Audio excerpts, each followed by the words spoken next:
মেরাজের রজনীতে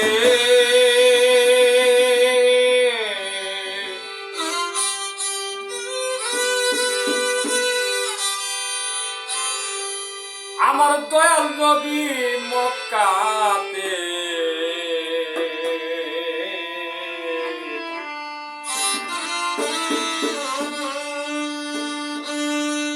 জিবরাইল ছিল আমার নবীজির কাছে গো।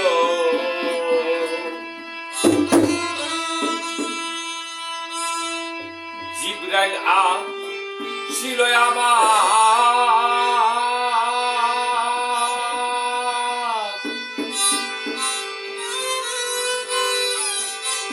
নবীজি বিনে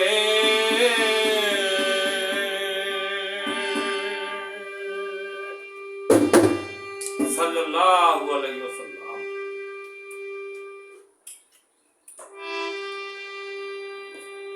যে রাসূল রে না মানলে এই পৃথিবীটা আসতো না, আমরা আসতাম না, জীব জানোয়ার পশু পাখি আসতো না, আকাশের চাঁদ আসতো না, সূর্য আসতো না, তারকা আসতো না, কেউই আসতো না। যে রাসূলের নাম লইলে এটা যদি চুমা খাই আমরা, ইয়া রাসূলুল্লাহ সাল্লাল্লাহু আলাইহি ওয়াসাল্লাম, এই কথাকে আমরা চুমা খাইলে আবার আল্লাহ পাক নিজেই খুশি হয়। আমার আল্লাহ পাক রাসূলের দরুদ সবসময় পড়তে থাকেন। পশু পাখিরা পড়ে, রাসূলের উম্মতরা পড়ে। যে রাসূলকে না বানাইলে এই পৃথিবীর বাগান সৃষ্টি হতো না। আল্লাহু আকবার।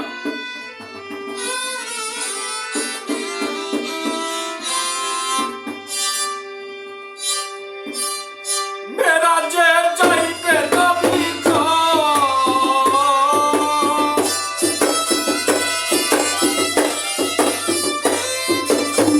মেরাজের যাইতে নবী আসবো সেদিন জিবরাইলে। জিবরাইল ছিল আমার নবী বিনে গো, জিবরাইল ছিল আমার নবী বিনে। মেরাজের রজনীতে দয়াল নবী মক্কাতে, জিবরাইল আসিল আমার নবী বিনে গো, জিবরাইল আসিল আমার নবীর কাছে।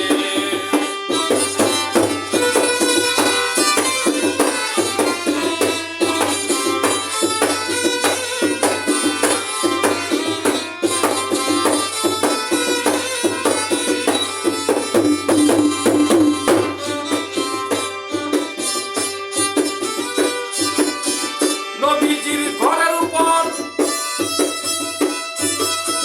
লক্ষ্য করে চাই উন্মুক্ত হইয়া গেল জিবরাইল সেনায়। নবীজির ঘরের উপর লক্ষ্য কইরা চাই উন্মুক্ত হইয়া গেল জিবরাইল সেনায়। নবীর পক্ষ নির্ধারণ করলেন আপনি মালিক সাহেব, জমজমের পানি দিয়া ধৌত করলেন ভাই, জমজমের পানি দিয়া ধৌত করলেন ভাই। তারপরে হিকমত আল্লাহ দিয়াছে মাথায়া একখানা স্বর্ণের স্তরি দিয়াছে ভরিয়া। তারপরে বুক সিলাই করলেন হাদিসে কইয়া, মেরাজেতে গমন করলেন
ইব্রাহিম নবী রয়েছে বসিয়া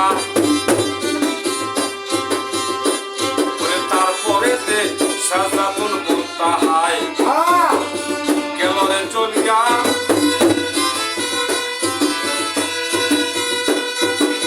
তারপরে সাজদাতুল মুনতাহারে যায় সাত আসমান ভেদ করিয়া মেরাজে পৌঁছায় ওরে 50 ওয়াক্ত নামাজ আল্লাহ দিল পরওয়ারে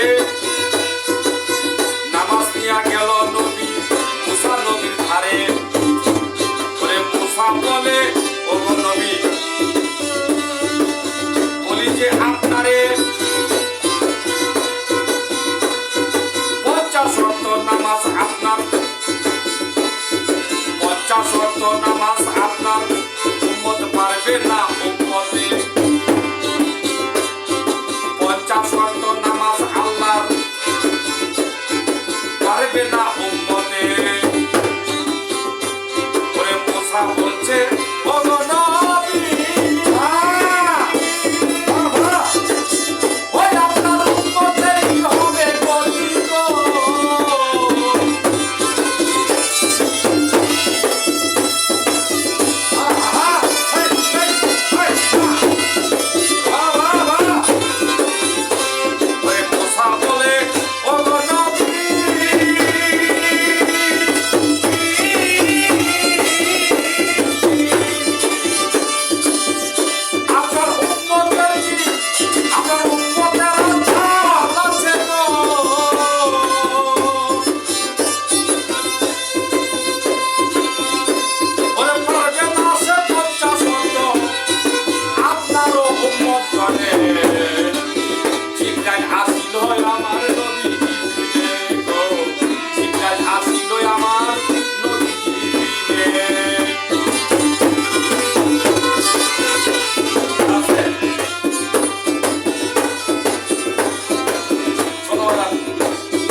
আল্লাহর কাছে আলোচনা করিল 50 হইতে 50 থেকে 5 ওয়াক্ত ফরজ করিল তারপরে দয়াল নবী আল্লাহর কাছে আলোচনা করিল 50 থেকে 5 ওয়াক্ত ফরজ করিল ফরজে আর পাঁচে গানা দিল পরওয়ারে তারপরে বেহেশতের ভিতর ঢুকলো পয়গাম করে বেহেশতে ঘুরিয়া দেখলেন দিনের মোস্তফায়